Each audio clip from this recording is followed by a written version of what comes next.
Bienvenue donc à toutes et à tous pour ce webinaire consacré à un sujet passionnant, avec un titre finalement qui résume assez bien ce que l'on a envie de défendre aujourd'hui et le pourquoi de ce sujet.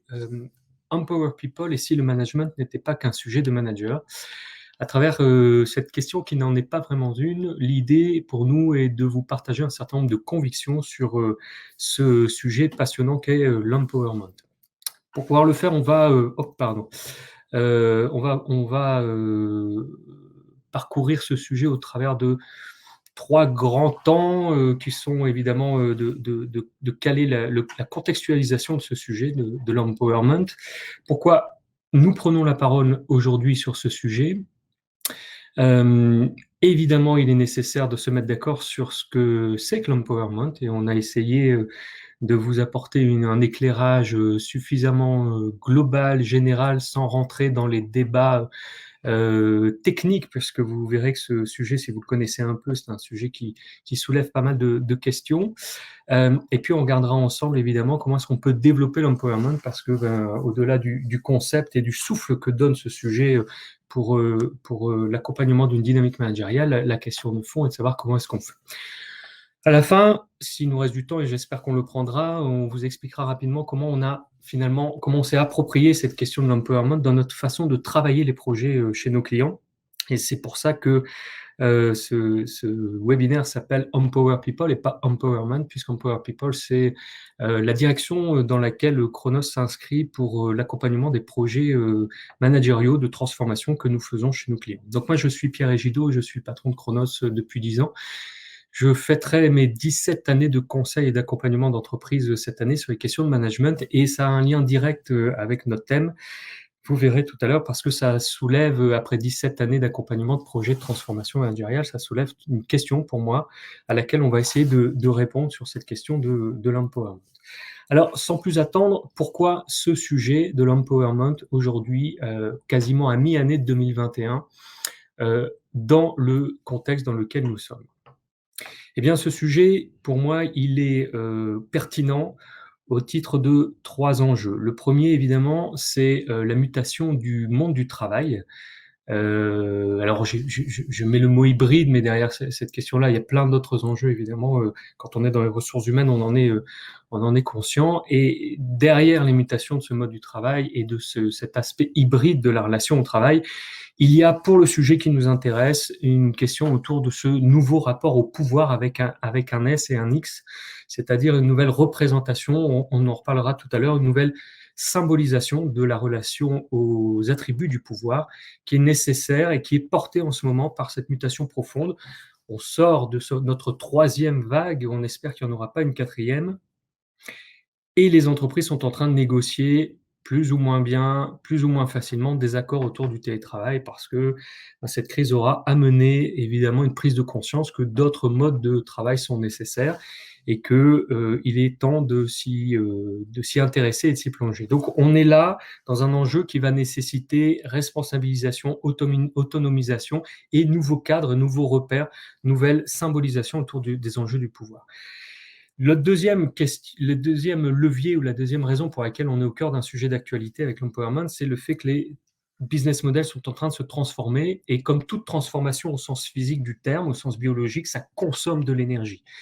Une transformation est consommatrice d'énergie, et cette énergie, eh bien, dans l'entreprise, c'est le capital humain, ce sont les femmes et les hommes qui font vivre l'entreprise au quotidien. Et donc tout l'enjeu, c'est d'essayer évidemment d'aller chercher cette énergie et qu'elle soit la plus répandue et la plus stable possible, la plus pérenne, la plus permanente dans le quotidien de l'entreprise. Et puis, la troisième raison évidente à ce sujet de l'empowerment, si on défocalise encore un peu plus, si on reprend encore un peu plus de hauteur sur ce qui se passe, eh bien, c'est qu'il y a des évolutions de modèles de société qui sont profonds et qui sont en train de s'installer, et qu'évidemment, la puissance de l'humain est au cœur de ce défi qui est à relever, et qu'il s'agit donc de réussir à accompagner ce mouvement-là dans les entreprises, sans parler évidemment de la société civile. Alors ça, c'est notre vision du contexte qui justifie qu'on prenne la parole sur l'empowerment, et que les entreprises, selon nous, doivent s'intéresser à ce sujet, qui est un sujet plutôt haut par rapport à d'autres sujets de management.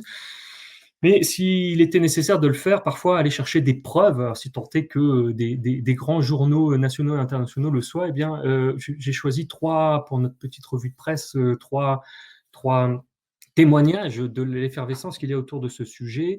Deux articles des Échos et un du Monde, juste les screenshots comme ça pour montrer un peu l'ambiance du moment. Ces articles datent de fin 2020 et de ce premier semestre 2021 que nous sommes en train de terminer. Qui nous disent globalement que l'empowerment est au cœur des problématiques et des réflexions autour du leadership et du management dans les entreprises. On parle de pouvoir d'agir, on parle d'un malentendu autour de l'empowerment ou finalement de cette année 2020 qui ira sacraliser la question de l'empowerment, évidemment, parce que vous, même si vous n'êtes pas un expert ou une experte du sujet, vous entendez bien dans l'empowerment cette idée qu'il y a quelque chose autour de l'énergie des collaborateurs qui est à aller chercher. Et puis, une troisième, peut-être dernière raison pour cadrer un peu le sujet aujourd'hui qui justifie notre prise de parole, bien c'est ce constat qui apparaît, je vous le disais en introduction, au fil des années d'accompagnement, que lorsqu'une problématique de management chez un client est exprimée, elle se traduit toujours par une demande des entreprises, de nos clients, pour intervenir sur le manager ou sur les managers. Donc, dit autrement, pour résoudre un problème de management, on appelle les cabinets et on dit qu'il faut travailler sur les managers. Et donc, ça fait des années, nous, ça fait 34 ans, moi 17 ans, que l'on accompagne des centaines, des milliers de personnes, que l'on muscle sur la question du management. Mais une population de managers dans une entreprise ne représente pas la majeure partie des salariés de l'entreprise. Ça représente, selon les organisations, les structures, entre 10, 15, 20, 25 parfois des effectifs, mais ça ne représente pas la majeure partie. Et dans cette réflexion, il nous manque finalement un acteur, il nous manque finalement le client final du manager, qui est le collaborateur. Et l'empowerment parle de ces gens-là. L'empowerment parle du salarié et du collaborateur en tant que membre à part entière, en tant qu'individu qui va essayer de se développer dans ce système. Et on pense aujourd'hui, et c'est comme ça qu'on signe les nouveaux projets chez nos clients et qu'on se démarque beaucoup, on pense que pour travailler sur le problématique de management, il faut arrêter de ne s'adresser qu'aux managers, et on va vous expliquer pourquoi et comment on fait à la fin de ce webinaire. Ça, c'est le contexte qui justifie, selon nous, la prise de parole sur cette question de l'empowerment. Et maintenant, ce que je vous propose, c'est qu'on se mette d'accord sur ce que l'on appelle l'empowerment. Qu'est-ce que c'est que l'empowerment? Alors, ceux qui connaissent un peu le sujet doivent se dire, à cet endroit précis du webinaire, mon Dieu, comment va-t-il faire pour expliquer qu'il y a finalement autant de définitions que de pays, que de courants de pensée, que de visions du monde, parce que c'est un terme extrêmement intéressant, mais qui doit être remis dans son contexte, et son contexte, il est anglo-saxon. L'empowerment, pour le définir, je me suis dit que la meilleure façon de le faire, c'était pas de commencer à attaquer directement par une traduction de la définition, mais bien pour repositionner la définition des anglo-saxons qu'ils nous proposent, avec un anglais très approximatif, vous m'excuserez par avance. La proposition qui nous est faite en définition, c'est « the process of gaining freedom and power to do what you want or to control what happens to you ». Dans cette définition, finalement, il y a ce qu'est l'empowerment du point de vue de la culture, de l'approche anglo-saxonne, qui est la matrice, qui est la base de là où naît le concept. C'est un processus qui nous permet d'aller chercher de la liberté et le pouvoir de faire ou de prendre le contrôle sur ce qui nous arrive. Et cette définition, elle est extraordinaire parce en fait, elle recouvre l'ensemble des énergies et des enjeux de management et d'accompagnement qu'il y a dans l'empowerment. Mais évidemment, nous, on est en France et de temps en temps, il faut faire l'exercice de retraduire, et vous allez voir que ce n'est pas toujours évident d'essayer de se réapproprier un concept qui, par nature et par culture, est un concept anglo-saxon, qui finalement est un concept que nous, on traduit comme un concept gigogne, ou en tout cas, c'est une sorte d'assemblage qui est très particulier, et on reste donc dans l'ambiance anglo-saxonne, avec deux morceaux, Empower, deux morceaux, le EM qui traduit en anglais la dynamique venant de l'intérieur, le processus d'accès, donc on parle bien de quelque chose qui est en nous, et qui va sortir de nous, en tout cas une énergie à l'intérieur qui va produire quelque chose. On entend le mot énergie, et ça c'est très important dans le concept.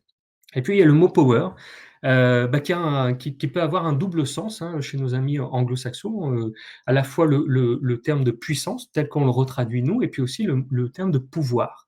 Donc une dynamique de l'intérieur, empower, c'est dynamique de l'intérieur qui processus d'accès qui permet d'accéder à sa puissance ou d'accéder au pouvoir.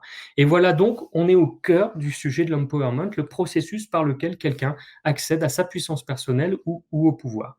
Alors, aux origines de ce concept, il y a quelque chose que vous connaissez tous, mais ça c'est une origine finalement très récente. C'est le fameux Yes We Can ou Yes We Can là pour l'occasion sur le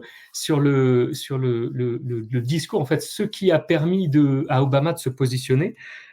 Obama il faisait partie de ce qu'on appelle les community organizing. Et il prenait la parole pour les populations opprimées noires américaines. Et il s'est construit, en fait, dans son histoire, il s'est construit là-dessus. Et en fait, l'empowerment vient de ce mouvement de société où aux origines on le retrouve pour la première fois, et c'est tout à fait d'actualité vu ce qu'on vit en ce moment dans la société, dans les mouvements féministes en Angleterre.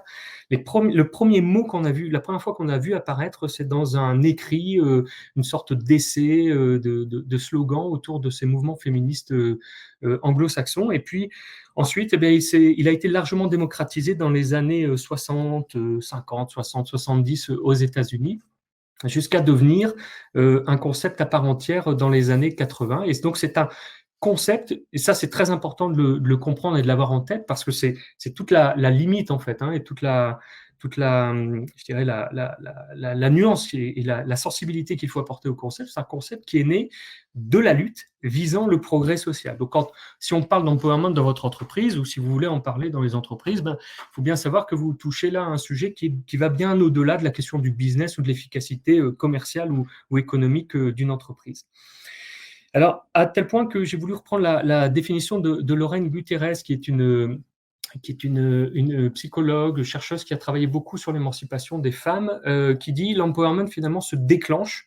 Alors c'est intéressant, se déclenche ce processus intérieur lorsqu'il y a source d'insatisfaction, c'est-à-dire une impuissance réelle ou ressentie à réguler les événements de sa vie. On est donc là, clairement, dans un concept qui repose sur l'émancipation personnelle par rapport à une injustice sociale, politique, vécue, ressentie, qui crée du mal-être et qui va nécessiter une forme de correction, de justice par rapport à ce que les personnes vivent. Donc l'empowerment, c'est un concept anglo-saxon qui vient du 19e siècle, de la lutte et du mouvement, et qu'on a essayé, nous, de retraduire. Alors, on n'est pas les seuls à avoir essayé de le retraduire. Nos amis canadiens et nous-mêmes les Français, on a essayé de lui donner, parce qu'on a toujours ce besoin de se réapproprier les choses, voilà, des définitions. Alors vous voyez, on vous a mis là les définitions que vous allez retrouver dans beaucoup d'études ou beaucoup de lectures sur le sujet. Au Canada, on va parler de ce qu'on appelle le DPA. La DPA ou le DPA, c'est le développement du pouvoir d'agir. Donc on aurait pu intituler le sous-titre de ce webinaire « Empower People, développer le pouvoir d'agir dans votre entreprise ». C'était acceptable. Il parle d'affiliation, parfois, il parle de capacitation, ou il parle même d'empouvoirisation, parce qu'ils sont très très forts aussi pour réinventer des termes.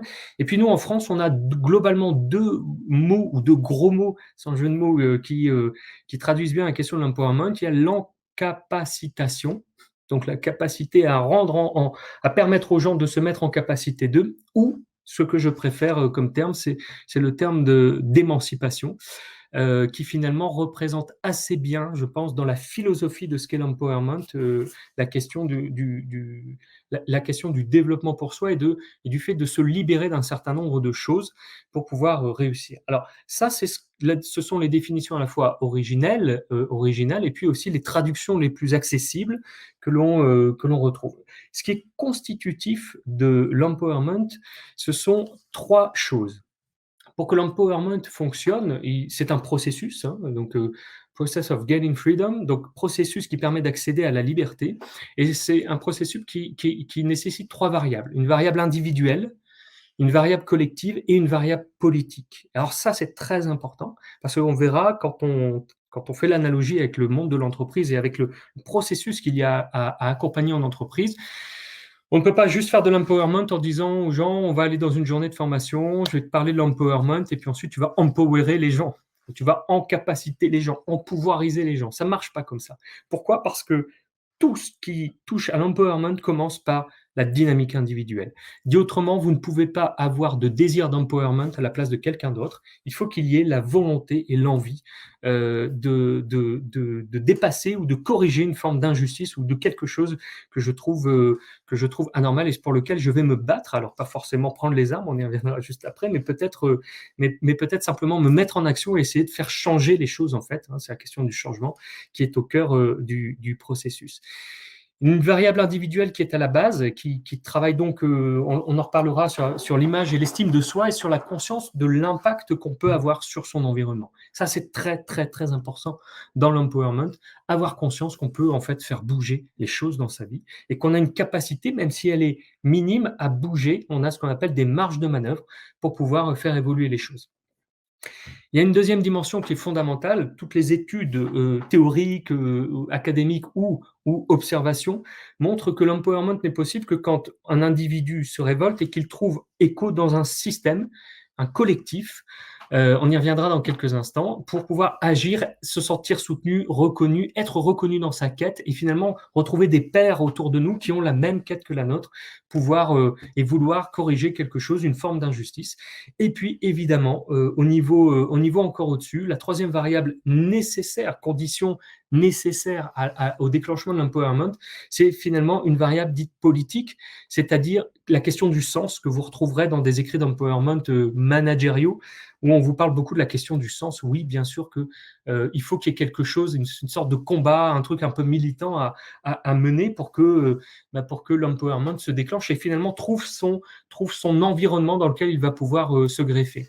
Alors, je voulais juste revenir sur la dimension, la variable collective, parce que finalement, ce qu'il faut avoir en tête, c'est que l'empowerment, c'est surtout un processus psychosocial. Alors, c'est intéressant parce que la psychosociale, c'est vraiment une logique qui dit qu'elle tient compte de la psychologie, qu'elle tient compte de la sociologie, mais surtout qu'elle tient compte des deux pour essayer de penser les problématiques entre des problématiques pensées uniquement d'un point de vue de la psychologie, donc l'individu, le mode de fonctionnement, la psyché, etc., ou sociologique avec voilà, toutes les normes en sociologie, les lectures parfois un peu crypto-marxistes du monde. Et là, on est dans une logique psychosociale, c'est-à-dire qu'il se passe quelque chose d'itératif entre un individu qui a besoin de prendre les armes et un collectif qui reconnaît ce besoin et qui s'associe à ce besoin. Là, vous avez une jolie photo de maquisards pendant la Seconde Guerre mondiale, de résistants là, qui s'était fait prendre en photo. Et on est un peu là-dedans, hein, dans l'empowerment. On pourrait prendre plein d'exemples actuels, toujours, et passés dans notre histoire,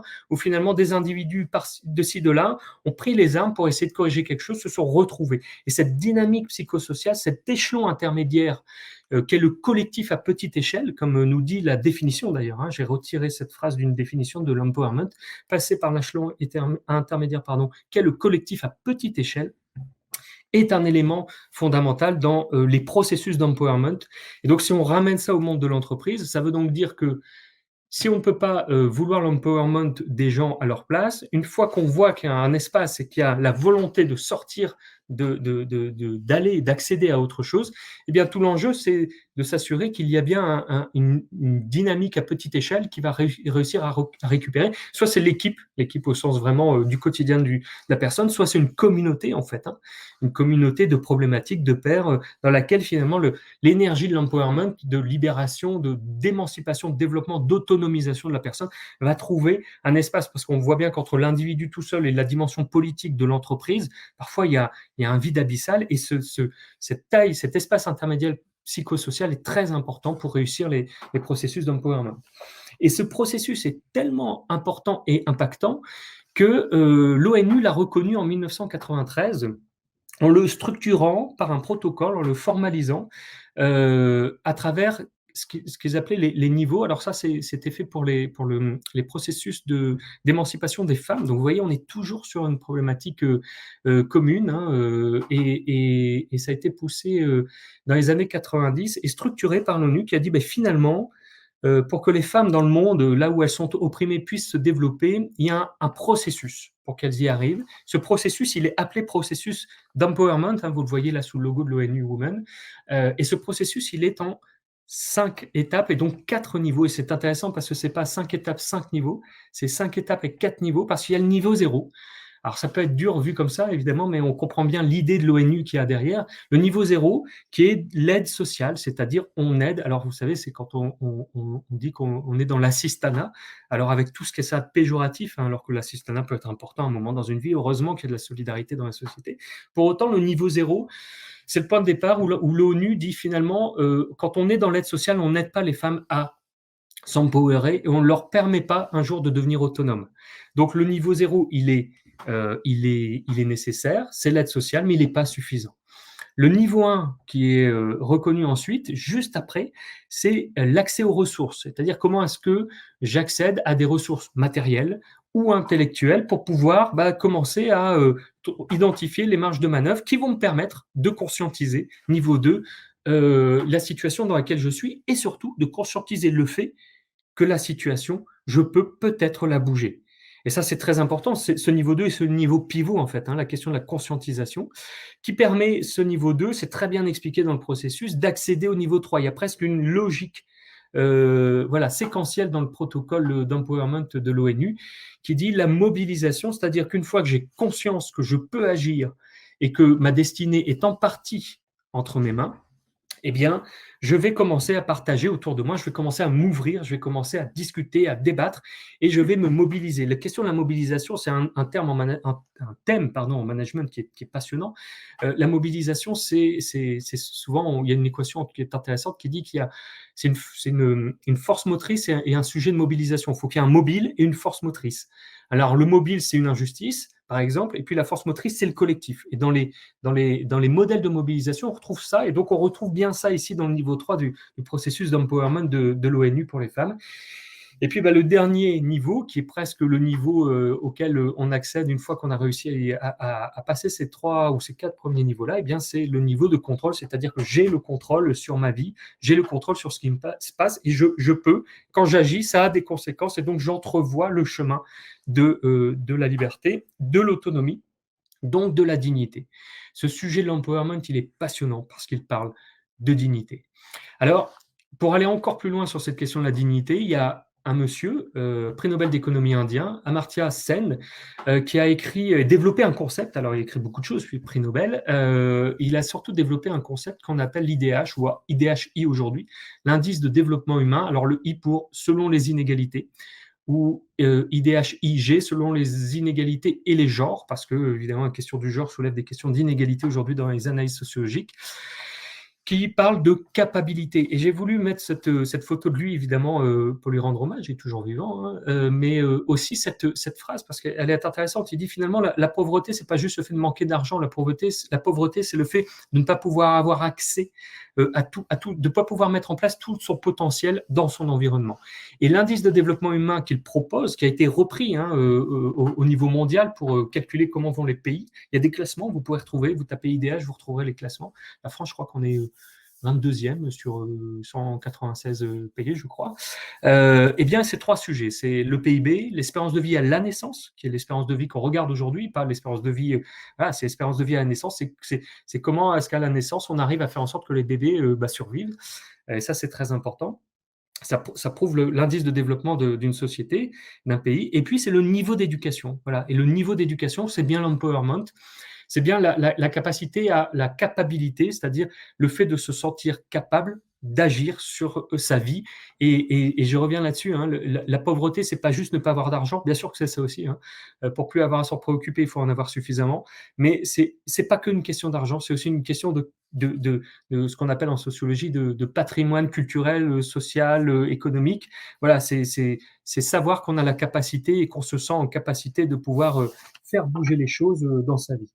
Donc, l'empowerment, c'est un sujet anglo-saxon, beaucoup de définitions quand elles sont retraduites, qui reposent sur la lutte, qui reposent sur le mouvement social, et qui parlent d'autonomie, de responsabilisation. Un dernier point avant de voir comment est-ce qu'on fait concrètement, il faut savoir qu'aujourd'hui, l'empowerment est parfois décrié parce que on identifie 3 approches très différentes. Il y a ce qu'on appelle l'approche radicale, qui est finalement l'approche la plus proche des origines de l'empowerment. L'approche socio-libérale, donc là on est dans les années 70, c'est l'approche radicale, hein, voilà, qui dit il faut, pour réussir, il faut se mettre ensemble, il faut créer des luttes, il faut revendiquer, sinon ça ne marchera pas, on ne sera pas écouté dans un contexte, dans un momentum, dans un environnement politique et social qui le permet.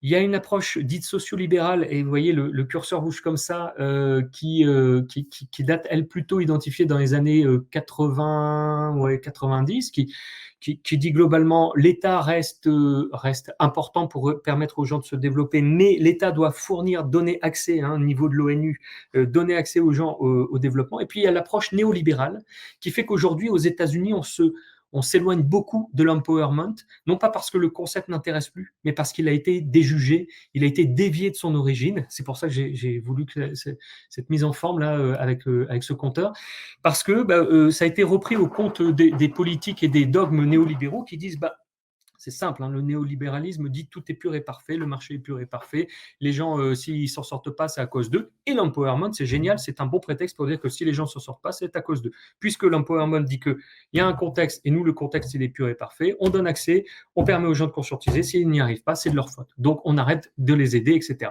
Et donc, il y a une approche aujourd'hui utilisée parfois par les néolibéraux pour justifier des politiques économiques, sociales, et sur le dos, si je puis m'exprimer ainsi, de l'empowerment. Donc évidemment, pour les personnes les plus proches de la question de l'empowerment et celles qui sont à l'origine, c'est extrêmement désagréable parce qu'en fait, il y a une déviation, un truc un peu travesti par rapport à cette question de l'empowerment. Voilà donc ce que c'est que l'empowerment du point de vue de la définition. Alors, empower people, comment est-ce qu'on fait pour développer l'empowerment dans une entreprise ? Si la question du management ne concerne pas que les managers, ça veut dire que ça concerne tout le monde. En tout cas, ça concerne la relation. Je reviens sur les 3 variables, individu, collectif à petite échelle et dimension politique. Du coup, la question, c'est de savoir comment est-ce que l'on fait pour développer l'empowerment.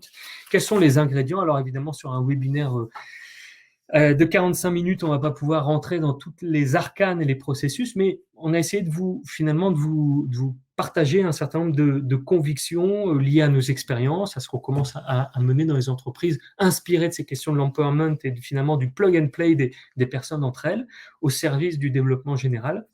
Et on va commencer par regarder deux éléments qui nous semblent fondamentaux. 2 mouvements qui sont presque 2 mouvements en biseau qui vont et que l'on doit accompagner lorsqu'on essaye de développer l'empowerment dans une entreprise.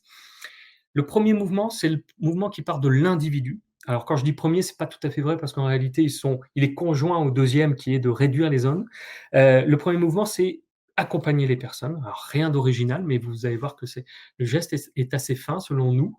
Et on parle bien de compétences particulières sur le sujet. Donc permettre aux personnes de se développer. Donc on est sur un mouvement de croissance dans les entreprises. Et puis, parallèlement à ce mouvement de croissance dans les entreprises, il va falloir qu'on enclenche un mouvement de décroissance parallèlement, au même moment, pour produire une énergie qui va permettre l'empowerment, c'est réduire les zones de frottement et de pouvoir dans l'entreprise. Et c'est parce que on permet aux gens de se développer et de prendre conscience qu'ils peuvent bouger et que parallèlement on réduit les zones de frottement que l'empowerment, la mécanique en accélération dans le temps va se développer et va permettre de fonctionner. Alors, se développer, ça veut dire quoi? Moi, il y a plein de définitions, mais je trouve que celle-là, elle est géniale, elle est simple. C'est quitter son enveloppe. Souvent, les gens retiennent bien ça. Se développer, c'est quitter son enveloppe. C'est donc quitter le truc dans lequel on est. L'enveloppe, pour chacun d'entre nous, c'est des choses différentes. Des névroses, des pathos, une histoire, des peurs, ce que vous voulez, des craintes, des expériences vécues, pas vécues. N'empêche que se développer, c'est devient qui tu es. De Nietzsche, ainsi parlait Zarathustra, que je vous conseille si vous n'arrivez pas à dormir le soir, ça va vous calmer direct. Et donc, il y a 4 étapes au développement, selon nous, et ces étapes, elles se font dans un mouvement parallèle avec le mouvement managérial. Alors, on n'est pas là, on zoome pas sur la partie droite de ma présentation, sur la question de la réduction des zones de frottement, on y viendra après, mais on est dans quel est le rôle du management dans ce moment-là. 4 étapes pour laisser s'exprimer la puissance des personnes.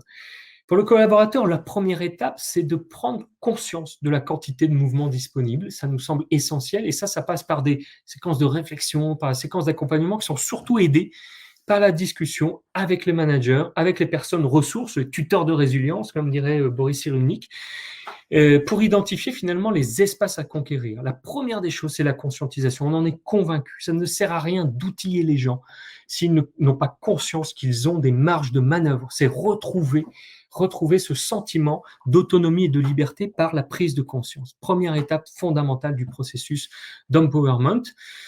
Une fois que ça s'est fait, bah, finalement, l'enjeu, c'est ensuite d'avoir la possibilité, une fois que j'ai compris que j'avais pris conscience que j'avais les moyens d'agir sur les choses, eh bien, l'idée, c'est d'avoir la possibilité d'agir sur ce que le jeu veut changer, sur ce qu'on veut changer.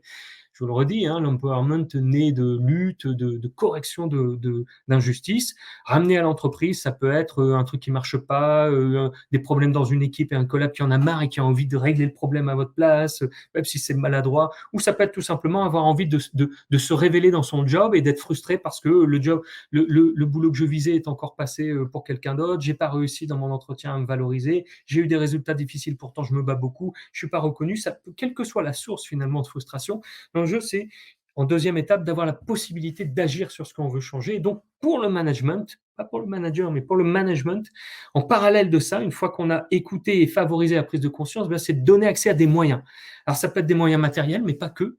Peut-être qu'un des moyens les plus beaux, c'est d'avoir du temps pour essayer de réfléchir, de tester des choses. Ça peut être se mettre en réseau, networking, apprendre à aller voir des gens, ça peut être se former, quels que soient les moyens, les éléments qui sont identifiés comme des moyens, eh bien, il faut le faire et surtout pour le management, le faire, on y reviendra dans le rôle du management pour réduire le frottement en s'interdisant de faire à la place d'eux, en s'interdisant d'être dans l'aide sociale, hein, reconnue comme le niveau zéro, mais nécessaire néanmoins de l'ONU, c'est-à-dire si je gagne à la force de mon énergie et de mon courage un accès à un autre job ou que j'arrive moi à être régulateur dans l'équipe de tension alors que c'est pas mon rôle, et si j'y arrive par moi-même, bah, j'ai une fierté, j'ai une estime personnelle qui se gonfle énormément et ça va alimenter mon processus d'empowerment et de confiance en moi, évidemment, pour pouvoir ensuite, évidemment, pouvoir m'appuyer sur des membres pour pouvoir agir. On retrouve cette notion de collectif à petite échelle qui est importante pour finalement poser, contenir, réguler, récupérer l'énergie individuelle de l'empowerment. Et ça pour le management, nous, on est très, très attachés. On a une vision de la notion d'équipe qui est très forte chez Chronos, qui dit il doit y avoir de la solidarité, il doit y avoir du soutien, de la bienveillance, oui, de la performance, oui, de l'intelligence collective, très bien. C'est évidemment que tout ça, c'est important, mais tout ça, c'est la résultante de conditions de travail, d'une vision du monde, de la place du collectif, de comment voilà, où on met le collectif dans une réflexion managériale. Et donc, les mots de solidarité, de soutien et de bienveillance sont vraiment pesés parce que c'est de ça dont on va avoir besoin pour pouvoir s'appuyer dessus, hein, s'appuyer voilà, sur les membres pour pouvoir surmonter ces peurs et pour pouvoir augmenter la force, l'élan et le courage dont on a besoin pour pouvoir se lancer et pour pouvoir prendre toute son autonomie et toute sa puissance. Et puis, évidemment, au bout du bout, c'est de pouvoir agir concrètement sur les choses. Hein. Quand on est maquisard, qu'on prend les armes et puis qu'on arrive à libérer un village, protéger des gens, eh bien là, on est dans le changement concret qu'on voulait obtenir. On est parti d'un gars qui tout seul trouvait que c'était injuste, il s'est coagulé avec des mecs, et puis il y a eu une énergie, il y avait un contexte, ils ont réussi à faire changer des choses. Du coup, ils croient en eux, ils croient en leur projet, et cette énergie-là, vous ne pouvez pas la reprendre. Et donc, c'est laisser faire, expérimenter et accepter que le chemin différent que les personnes prennent soit différent, tout en guidant par rapport au projet collectif, évidemment, de l'équipe, de la BU, du service, peu importe. Alors finalement, ce premier mouvement qui parle de croissance, hein, développer les personnes, moi je voulais le synthétiser avec je vous ai parlé de Nietzsche tout à l'heure, cette citation de Nietzsche qui ne vient pas de Ainsi parlait Zarathustra, mais de la volonté de puissance. Et tome 1, tome 2. Hein, si après Zarathustra, vous n'arrivez toujours pas à dormir, je vous invite à enchaîner. Mais Nietzsche, ceci dit, c'est extraordinaire à lire. Nietzsche nous dit dans la volonté de puissance, le but n'est pas le bonheur. Alors ça, c'est génial hein, quand on parle d'entreprise du bonheur, etc. Le but n'est pas le bonheur, c'est la sensation de puissance. Il y a dans l'homme et dans l'humanité une force immense qui veut se dépenser, qui veut créer. Et la puissance, selon Nietzsche, ce n'est pas le pouvoir, c'est cette force immense qui veut se dépenser, qui veut donc trouver, hein, c'est cette énergie, voilà, c'est Eros et Thanatos, hein, c'est cette énergie qui veut trouver son objet, se fixer dans quelque chose pour créer quelque chose. Donc ça, c'est passionnant et on est vraiment presque nietzschéen dans notre approche de l'empowerment lorsque l'on travaille sur ces questions-là. Donc les gens ont besoin de se développer, ils ont une énergie en eux.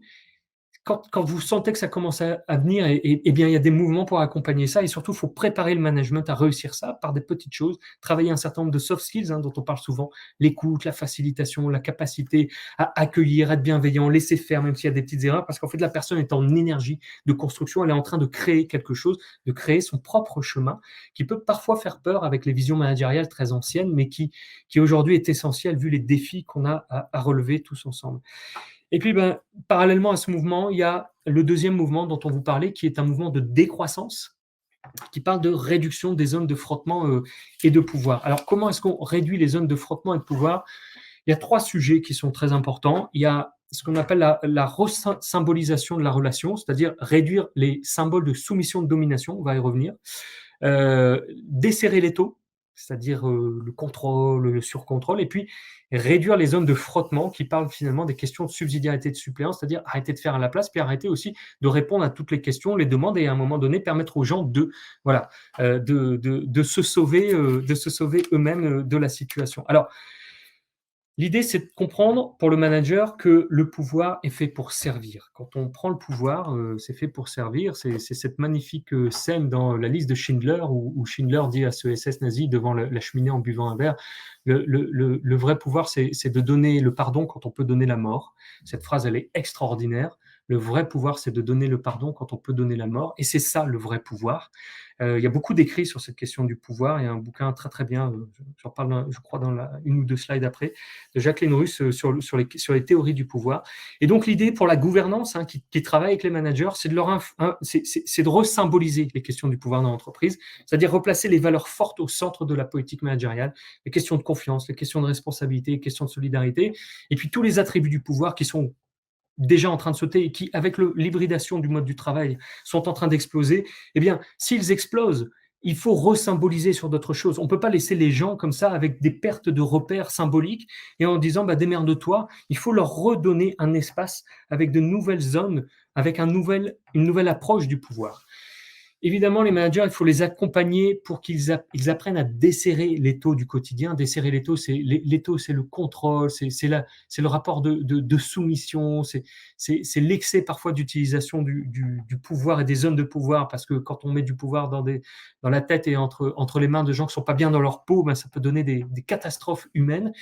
Et donc ça se fait en orientant la pratique managériale par la gouvernance, sur l'accompagnement plus que sur le contrôle. L'accompagner, c'est se joindre à quelqu'un en même temps que lui pour aller là où il veut aller, et c'est pas faire à sa place. C'est voilà le vrai rôle. Pourquoi on paye des managers? Bien sûr, on paye pour organiser, structurer, etc. Mais enfin bon, avec les systèmes d'intelligence artificielle, si on n'a rien d'autre à leur demander, ça va vite annoncer la fin du management, comme dirait notre ami Gary Hamel. Or, je ne crois pas que la fin du management arrive. Par contre, le management est en train de bouger très fort. Son rôle est profondément en train de changer. On n'attend plus du management qu'il fasse ce qu'il faisait il y a encore même 5 ans, 10 ans et 20 ans, évidemment. On attend de lui qu'il fasse le lien, qu'il crée cette dynamique psychosociale qui permette à l'énergie collective de se réaliser au quotidien. Et puis le troisième enjeu fondamental pour le management, c'est de réduire les zones de frottement. En frottement, c'est quand il y a 2 plaques, hein. Donc c'est entre toi et moi, voilà, toi et moi. Donc je travaille sur ce que tu travailles, tu fais ce que je fais, plus personne ne sait. La question de la subsidiarité et de la suppléance, elle est fondamentale dans la question de l'empowerment. Il y a beaucoup de témoignages sur des expériences d'empowerment dans la vie civile, politique, qui sont hyper intéressantes. J'en ai une qui me revient là en tête, qui est racontée par cette dame, je vous conseillerais le bouquin à la fin, Marie-Hélène Baquet, qui est un peu l'experte sur le sujet en France. Elle raconte qu'elle accompagne des jeunes sur Montpellier, sur des jeunes des quartiers qui veulent créer un centre social, en fait. Et donc, l'État s'en mêle, voilà, l'État s'en mêle, et l'État donne des moyens. Puis après, l'État fait venir par la région, par la mairie, etc., des agents, des fonctionnaires. Et puis finalement, on leur dit ce qu'il faut faire, comment il faut faire, machin, bidule. Et puis à la fin, les jeunes ils disent nous, on n'en veut plus de votre truc, quoi. Voilà. Nous, on voulait juste avoir quelques moyens pour pouvoir nous exprimer dans un projet. Maintenant, l'État s'en mêle, tout le monde fait tout, et puis nous, on est là comme des couillons, et finalement, ça ne ressemble plus du tout. Ça, c'est un truc très important. Si vous rentrez sur le terrain, vous êtes le patron de l'équipe, vous rentrez sur le terrain, on vous passe la balle. Et si on perd le match, ce sera de votre faute parce que vous incarnez l'autorité. Donc, chacun son rôle. Hier soir, il y avait un match de foot en Coupe de France. Ben voilà, chacun son rôle, chacun a sa place, et tout le monde sera heureux là-dedans. Voilà, donc 3 enjeux clés resymboliser, desserrer les taux et puis réduire les zones de frottement et travailler avec les managers à ce qu'ils arrêtent de faire le travail des autres, et surtout aux collaborateurs à ce qu'ils aillent au bout de leur mission et qu'ils puissent faire le boulot qu'ils ont à faire. Alors pour terminer ce deuxième levier, finalement, j'avais conclu avec Nietzsche tout à l'heure. Là, je voudrais vous mettre une citation qui est un petit peu, allez, on va un peu provocatrice sur cette question du pouvoir, mais qui est à mon sens fondamentale. Les animaux n'ignorent nullement les phénomènes de domination-soumission inhérents aux sociétés des singes. Au sein de ces dernières, la volonté de puissance, tiens, en un sens fort peu nietzschéen, module des hiérarchies, des cases, des inégalités, des organisations dissymétriques. C'est extraordinaire cette définition. Qu'est-ce qu'elle dit, Jacqueline Russe, dans ce bouquin, qui j'ai pas là, mais qui est là. Jacqueline Russe nous dit, alors elle parle de toutes les théories du pouvoir, c'est passionnant, c'est assez facile à lire, c'est bien écrit. Et elle parle de la vision éthologique, donc le comportement à partir des comportements animaux. L'éthologie, c'est on regarde parce qu'effectivement, nous sommes des animaux, hein, pardon, certes un peu évolués, mais nous restons animaux sur plein d'endroits. Et elle nous dit finalement la soumission et la domination, on l'a en nous. Ce désir de domination ou ce désir de soumission, on l'a en nous. Et lorsqu'il y a pouvoir, il y a soumission.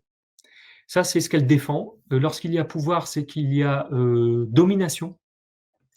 Et donc, elle dit, voilà, le pouvoir, attention, ça crée toujours de la dissymétrie. Et lorsque dans les entreprises, on parle de symétrie des attentions, et qu'en fait, on met ça en lien, en axe, avec la question du pouvoir qui, lui, est par nature dissymétrique, on se rend bien compte qu'il y a quelque chose qui ne va pas avec une logique de symétrie des attentions au service du client, tralali, tralala, et en même temps, le maintien de casse, d'organisation, de symboles ou d'attributs du pouvoir, ou de managers qui sont encore attachés à je tiens l'information, je dis oui, je dis non, je mets la pression, je fais ceci, je fais cela. Alors, ça ne veut pas dire qu'il ne faut pas manager, ça ne veut pas dire que quand il y a une tempête, il ne faut pas reprendre de temps en temps et donner des ordres. Ça veut dire que moins on a à le faire, plus ça veut dire que l'équipe est capable de se gérer, de s'auto-gérer. Et c'est ça le rôle d'un patron, c'est de travailler à son inutilité pour faire en sorte que les choses vivent sans lui et pas qu'elles vivent à travers lui. C'est un peu comme avec nos enfants, si je peux me permettre. Alors finalement, nous, on s'est approprié tout ça, parce qu'il est déjà 15h13, il me reste normalement 2 minutes.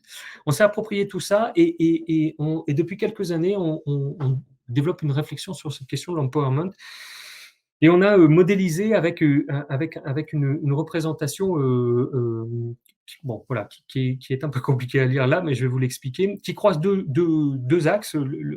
L'axe en ordonnée, c'est l'axe du pouvoir, et l'axe en abscisse, c'est l'axe du temps.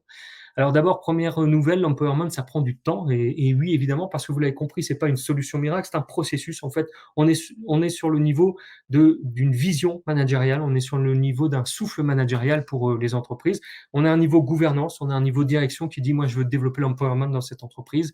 On en est là. Donc ça prend du temps parce qu'on ne part pas de zéro, et parce que peut-être qu'on est déjà bien et qu'on a plein d'ingrédients, mais peut-être qu'il nous manque des choses aussi. Et puis en ordonnée, on a l'axe du pouvoir, le rapport au pouvoir qui nous permet de modéliser finalement un chemin et de faire apparaître une modélisation du processus d'empowerment qu'on pourrait mettre en place. Et dans cette relation, dans cet axe pouvoir, on pourrait y mettre la soumission tout en bas, la domination tout en haut, et puis finalement entre les deux, le consentement.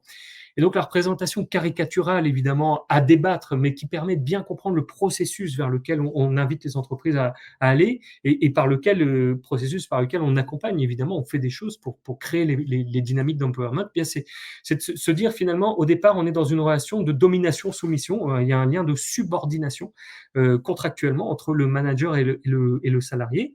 Eh bien, cette idée, c'est de réduire un maximum cet écart pour se retrouver à ce niveau intermédiaire qu'est le consentement, et ensuite inverser les courbes, voilà, pour pouvoir rentrer dans une relation différente. Et vous voyez, quand le management devient autonomisant, permet la prise d'initiative, permet la prise de risque, et que parallèlement, la personne s'investit, il y a une question d'effort personnel évidemment à faire. C'est pas je fais tout à ta place, sinon ça va pas. Ça veut dire que tout le monde n'est pas tout de suite éligible au processus, qu'il faut commencer avec ceux qui ont envie, qui ont des velléités d'autonomie.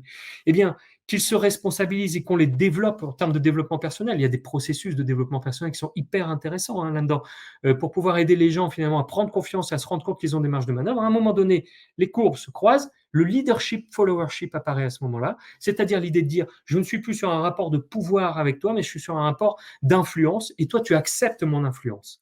Et c'est terrible parce que Dieu sait que je suis pas un anglo-saxon, mais c'est vrai que nous on dit suiveur et suiveur dans notre jargon c'est c'est pas bien, t'es un suiveur, c'est un suiveur dans les nine box, lui c'est un suiveur. Ben non, non, être follower c'est hyper bien. Quand de temps en temps les gens chez Chronos obéissent à ce que je leur demande et qu'ils font ce que je leur demande, je vous jure que ça fait beaucoup de bien. Voilà, c'est pas souvent, mais il faut se battre souvent et ils me remettent en cause mon influence et ma capacité à les convaincre. Mais de temps en temps, quand je sens que le leadership et le followership fonctionnent, qu'est-ce que c'est agréable. Mais c'est pas fini, ça s'arrête pas là, parce que sur le chemin du leadership, ensuite il y a l'exercice, le Next plus Ultra, qui est ce qu'on appelle le servant leadership. Nous, on est très attaché. Il y a déjà des années de ça, j'avais fait un webinaire sur le sujet. On a accompagné un gros client là-dessus il y a quelques années et c'est un vrai courant aux États-Unis.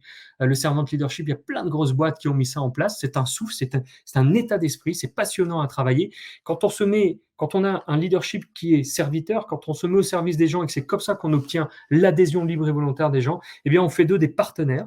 Et cette logique de followership, membership, partnership, c'est toute une évolution des collaborateurs à permettre dans un moment où, de toute façon, dans les entreprises, il y a un enjeu clé de partage et de réveil des énergies presque au sens écologique du terme. Quand on a 300, 700, 1000, 10 000, 50 000 salariés et qu'ils sont globalement à 30% tous les jours ou 40 ou 50 et que l'énergie sur laquelle ils sont, c'est une énergie de peur, de repli sur soi, de protection d'intérêt, eh bien, on n'est pas du tout dans l'énergie qui est nécessaire et attendue pour réussir les défis d'aujourd'hui. Ça veut donc dire que l'empowerment, c'est ce processus d'accompagnement qu'on met en place dans les entreprises qui prend du temps. Mais de toute façon, le temps, on l'a. Si on ne l'a pas, c'est que l'entreprise, c'est banqueroute. Et puis, mieux vaut commencer le plus vite possible parce que de toute façon, il y a déjà forcément plein de choses qui sont existantes dans l'entreprise. Il y a plein d'endroits dans l'entreprise où il y a des gens qui sont prêts et des managers qui sont prêts. Et donc, l'idée, c'est de les faire se rencontrer, travailler ensemble, d'allumer des petites mèches un peu partout pour créer cette énergie d'empowerment. Alors, nous, comment on fait? Eh bien, je conclurai là-dessus de façon très brève. On a une approche qui est assez originale, unique et qui plaît beaucoup évidemment à nos clients parce qu'on n'est pas juste sur on forme au management, on est sur des compétences stimulées de toutes parts par des contenus miroirs qu'on apporte et aux managers et aux collaborateurs en réponse, chacun travaillant sur son sujet avec un sujet matrice qui lui permet finalement de s'éveiller. Quand on forme, pour donner un exemple très concret, des managers sur l'entretien annuel, sur le pilotage de la perf, eh bien on propose aux entreprises une sorte de réponse pour les collabs qui sont concernés par les managers en question pour qu'eux jouent leur partie, qu'ils aient leur partition. C'est comme si vous aviez voilà, le premier violon, le deuxième violon, etc. Et ben, chacun a un morceau de la partition. Cette grande réussite collective, chacun a un rôle à jouer. Et donc, on élève le niveau général dans les entreprises et surtout le niveau général des gens. Et ça, c'est l'empowerment. Élever le niveau et permettre de réduire finalement les inégalités. Il n'y a pas les sachants d'un côté, les beubeux de l'autre. Il n'y a pas les managers qui sont surgonflés à la formation en permanence et puis les pauvres collaborateurs qui de temps en temps font un stage de développement personnel. Voilà. Il y a toute une énergie à lancer. Et puis évidemment, ça c'est possible aujourd'hui grâce aux moyens technologiques qui permettent d'emmener tout le monde. Et chez Chronos, nos ingénieries, chez nos gros clients et chez tous les clients qui le souhaitent, eh bien, elles sont construites là-dessus de plus en plus. Et on invitera toujours nos clients à partir des problématiques de management quand ils viennent nous voir en disant, bah voilà, j'ai un problème de management, je veux former les managers. Nous, on va leur dire, bah ok, mais nous, on va faire empowerment, on va faire empower people. Et c'est d'ailleurs comme ça qu'on va signer notre nouveau positionnement sur le marché avec cette logique d'empowerment. Vous verrez bientôt apparaître sous le logo Chronos Empower People parce qu'on croit très très fort à cette dynamique de partage et d'autonomisation des gens à laquelle nous sommes très attachés. Voilà, merci beaucoup pour ce temps d'écoute et de partage autour de l'empowerment. Ce que je vous propose, c'est qu'on puisse éventuellement avoir un petit temps d'échange s'il y a des questions ou des remarques, bien sûr. Bonjour à tous, déjà merci pour votre présence sur ce webinaire. On a peu de remarques. Une première question de Delphine. qui demande: est-ce que le mouvement écologique peut être considéré comme un empowerment? Car Et il y a des actes individuels, une conscience collective, mais aussi des mouvements politiques. exactement, Delphine, c'est de l'empowerment et c'est surtout plus ça que toute autre action qu'on pourrait faire dans l'entreprise, c'est de l'empowerment. Il y a aussi des mouvements d'éducation populaire bien avant. Il y a ATD Quart Monde qui est très connu, qui est un exemple très fort. On n'est pas dans l'écologie, mais on est dans ses préoccupations mondiales.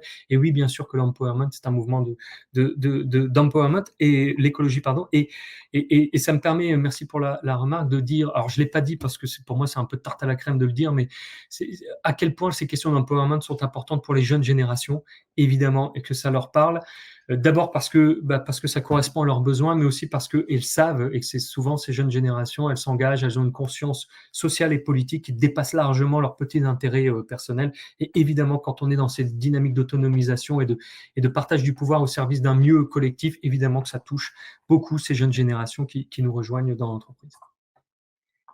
Et une petite remarque de Marie-Claire qui nous dit que sans suppression des zones de frottement qui dépendent complètement du management, il n'y a rien à faire, non?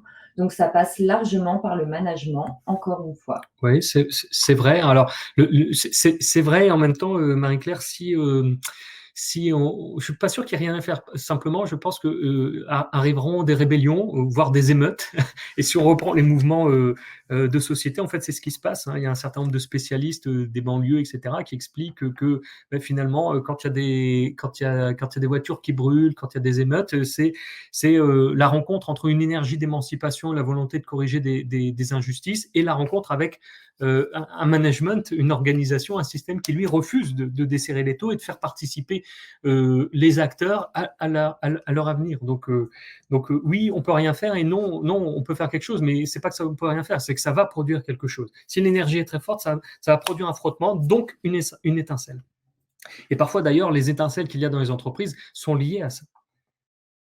Pas d'autres remarques pour le moment. Clotilde qui nous remercie pour cette présentation très riche et qualitative. Merci Clotilde.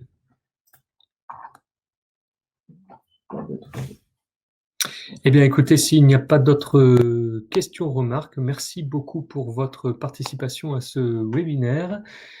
Rendez-vous très bientôt pour un prochain webinaire Chronos, et portez-vous bien et bon courage à tous. À bientôt. Au revoir. Merci, au revoir.